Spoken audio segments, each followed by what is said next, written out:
क्या आप bank Nifty में अपना प्रॉफिट सिक्योर करना चाहते हैं? क्या है सक्सेसफुल बैंक निफ्टी ट्रेडिंग के लिए परसेप्शन विद क्लैरिटी और प्लान ऑफ एक्शन? क्या है करंट बैंक निफ्टी मूवमेंट में right action with safety of capital का आसान स्टेप्स? नमस्कार दोस्तों, स्वागत है आपका डॉक्टर संजय वेब के यूट्यूब चैनल में। दोस्तों, आज मैं doctor Sanjay Sinha, technical analyst working on new web since last 28 years. Start करने से पहले मैं समझता हूं कि आप लोग निश्चित रूप से डिस्क्लेमर को अच्छे से देखकर पढ़कर समझ लिए होंगे। इस चैनल पर दिए गए सभी कंटेंट एजुकेशनल पर्पस से बनाए गए हैं और इसका उद्देश्य किसी भी प्रकार की एडवाइस या रिकमेंडेशन करना नहीं है। हम सेबी रजिस्टर्ड फिनेंशियल एडवाइजर नहीं है, इसलिए हम आपको स्ट्रिक्टली सलाह देते हैं कि अपने प्रोफेशनल के कंसल्टेशन के बिना आप कोई भी डिसीजन, फिनेंशियल इन्वेस्टमेंट, ट्रेडिंग या कुछ भी ना करें। कुछ भी प्रॉफिट या लॉस होता है तो उसके लिए रिस्पॉन्सिबल आप खुद होंगे। हमारे यूट्यूब वीडियो में आपका स्वागत है। इस वीडियो में हम आपके डिसीजन को गाइड करने के लिए की इंडिकेटर्स और सिग्नल्स पर डिस्कशन करेंगे। दोस्तों, बैंक निफ्टी ऊपर के डायरेक्शन में कंटिन्यू है। सीखे डिक्लाइन पर आर्ट ऑफ बाइंग और राइज पर प्रॉफिट्स बुक करने की कला। जाने कैसे बैंक निफ्टी के राइज के रहने तक ग्रेटेस्ट प्रॉफिट अर्न की unknown rules. Bank Nifty trading में डिसिप्लिन रिस्क मैनेजमेंट के वैल्यू को डिस्कवर करें। जाने कि स्टॉप लॉस लेवल कैसे सेट करें जो पोटेंशियल ग्रोथ अलाउ करते हुए आपके इन्वेस्टमेंट की रक्षा करता है। न्यू एनालिसिस मार्केट मूवमेंट्स को प्रेडिक्ट करने के लिए एक डायनेमिक टूल है।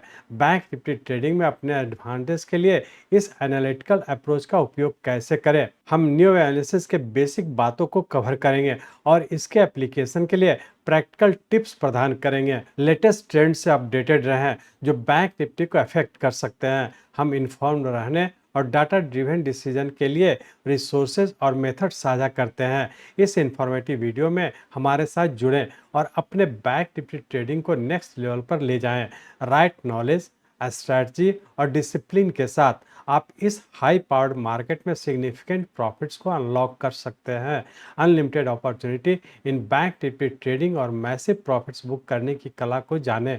तो बैंक निफ्टी में वेव एनर्जी से मुनाफा लेने और इन सभी चीज़ों को जानने के लिए हम लोग चलते हैं बैंक निफ्टी के रियल टाइम चार्ट पर। ये बैंक निफ्टी का हम लोग का डेली चार्ट है। इस डेली चार्ट में हम लोग देख रहे हैं कि यहाँ पर हम लोग का एक इम्पल्स वेव कंप्लीट करके और इस पॉइंट पर हम लोग का करेक्शन किया, जो कि प्राइस वाइज करेक्शन पूरा करके 4 जून 2024 को हम लोग का एक लो बना और यही लोएस्ट पॉइंट इस राइजिंग ट्रेंड के लिए हम लोग का 0 पॉइंट है। और यहाँ से पुनः हम लोग फिर से राइजिंग ट्रेंड में इंटर कर चुके। इस राइजिंग ट्रेंड के तहत ऊपर का 1, 2, 3, 4 और 5 वेव इस पॉइंट पे पूरा करके और यहाँ पे हम लोग पिछले 2 सप्ताह से करेक्शन में चल रहे हैं और हम लोग सिर्फ स्टॉप लॉस को फॉलो करते हैं, आई की और कंटिन्यू रखे हुए हैं।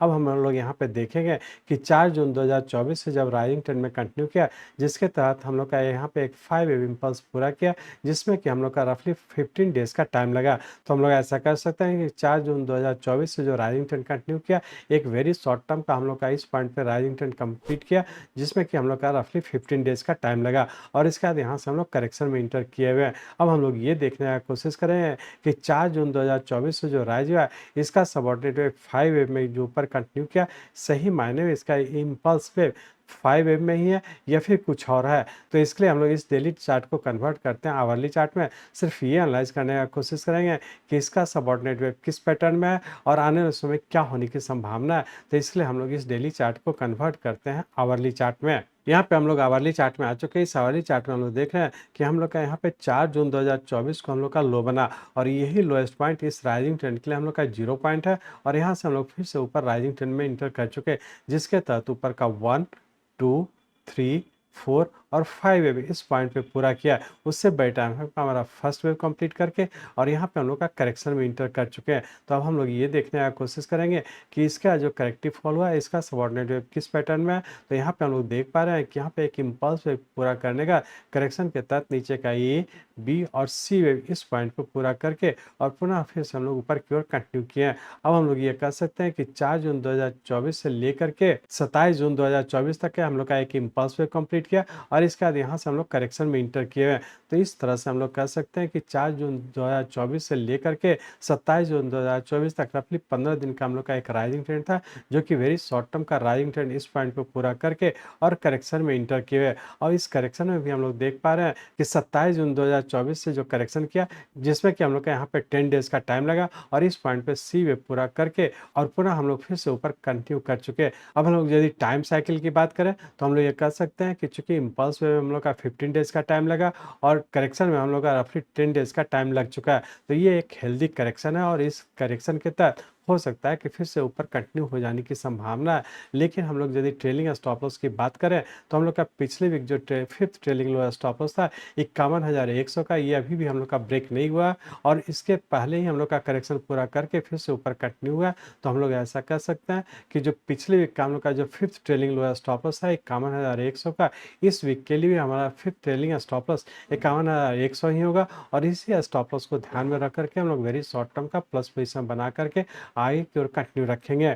सिर्फ यहाँ पे ध्यान रखेंगे कि जब हम लोग के यहाँ से राइजिंग ट्रेंड कंटिन्यू किया था, यहाँ पे हम लोग का पैटर्न कंफर्म नहीं किया था। ये अपने आप में इंडिकेट किया था कि जब हम लोग यहाँ से करेक्शन में इंटर किए थे तो ये करेक्टिव था और करेक्टिव पूरा करके हो सकता है कि फिर से ऊपर ही कंटिन्यू रहने की संभावना है। तो हम लोग ऐसा कर सकते हैं कि यहाँ पे एक इम्पल्स में पूरा करके करेक्शन में पूरा हो जाने के बाद फिर से ऊपर ही कंटिन्यू रहने की संभावना है। अब हमें ये देखना हुआ कि जब तक के वेरी शॉर्ट टर्म का फिफ्थ ट्रेलिंग लो स्टॉप लॉस ब्रेक नहीं करता, हम लोग हर डिक्लाइन पे बाई करके ऊपर के लेवल प्रॉफिट बुक करें या फिर होल्ड करते हैं तो लोअर स्टॉप लॉस को फॉलो करते हुए आई की ओर कंटिन्यू रखेंगे। यहाँ पे हम लोग एक और इम्पॉर्टेंट चीज को डिस्कस करेंगे कि यहाँ पे हम लोग देख रहे हैं कि करेक्शन के तहत जब हम लोग का नीचे का ए वेव में हम लोग का 3 डेज का टाइम लगा, जबकि बी वेव में हम लोग का 2 दिन का टाइम लगा और सी वेव में हम लोग का यहाँ पे 5 डेज का टाइम लगा। और जैसा कि आप लोग को एडवांस कोर्स में डिस्कस किया कि टाइम रूल के तहत ए प्लस बी इजकल टू सी, मतलब टाइम के हिसाब से 3 दिन इसमें लगा और इसमें 2 दिन लगा, तो बहुत ज़्यादा संभावना था कि हम लोग का 5 डेज में यहाँ पे सी वेव पूरा करने की संभावना था।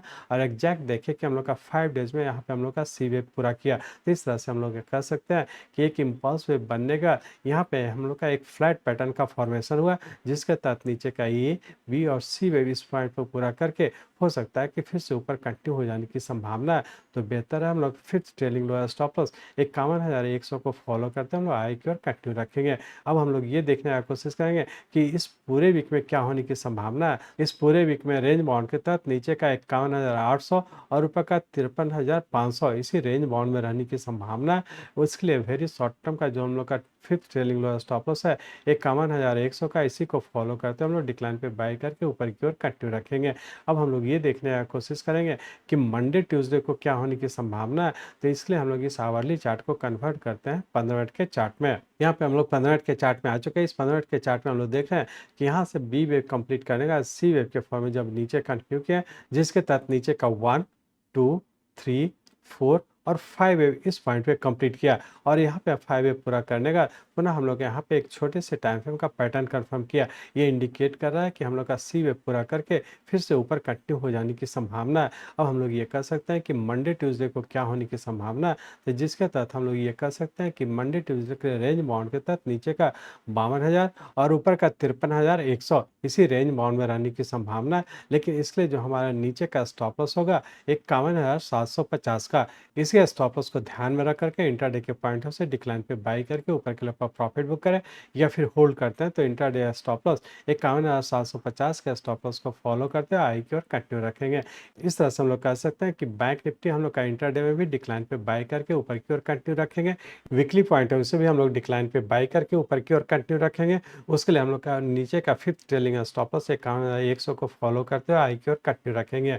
वेरी शॉर्ट टर्म और शॉर्ट टर्म चूंकि इसी लोएस्ट पॉइंट से राइजिंग ट्रेंड कंटिन्यू किया, जिसके तहत हम लोग का वेरी शॉर्ट टर्म का एक राइजिंग ट्रेंड पूरा करके और करेक्शन भी कंप्लीट करके और फिर से ऊपर कंटिन्यू हो जाने की संभावना है। तो हम लोग ऐसा कहें कि वेरी शॉर्ट टर्म और शॉर्ट टर्म दोनों टाइम फ्रेम का फिर से राइजिंग ट्रेंड कंटिन्यू हो जाने की संभावना है। तो दोनों ही टाइम फ्रेम में हम लोग डिक्लाइन पे बाय करके ऊपर की ओर कंटिन्यू रखेंगे। लेकिन ध्यान रखेंगे उसके लिए हम लोग का fifth trailing lower stop loss 51,100 को फॉलो करते हुए आई की ओर कंटिन्यू रखेंगे। इस तरह से हम लोग कह सकते हैं कि bank Nifty very short term short term दोनों टाइम फ्रेम के राइजिंग ट्रेंड में है। वीकली पॉइंट ऑफ से भी डिक्लाइन पे बाय करके ऊपर की ओर कंटिन्यू रखेंगे, उसके लिए लोअर स्टॉप लॉस को फॉलो करते हुए हाई की ओर कंटिन्यू रखेंगे। यदि इंट्राडे की बात करें तो उसमें भी हम लोग डिक्लाइन पे बाय करके ऊपर की ओर कंटिन्यू रखेंगे, इंट्राडे के स्टॉप लॉस को फॉलो करते हुए हाई की ओर कंटिन्यू रखेंगे। मैं चाहता हूं, मेरे जीवन का लक्ष्य है कि नियो एनालिसिस के नॉलेज से इस मार्केट में कोई भी लूजर ना हो। इसको आप सीखें, लोगों को सिखाएं, लोगों को मदद करिए। हमारे साथ जुड़े रहने के लिए, आज के वीडियो को ध्यानपूर्वक अटेंड करने के लिए, इसे दूसरों तक पहुंचाने के लिए आप सबका हृदय से बहुत बहुत धन्यवाद। जय हिंद।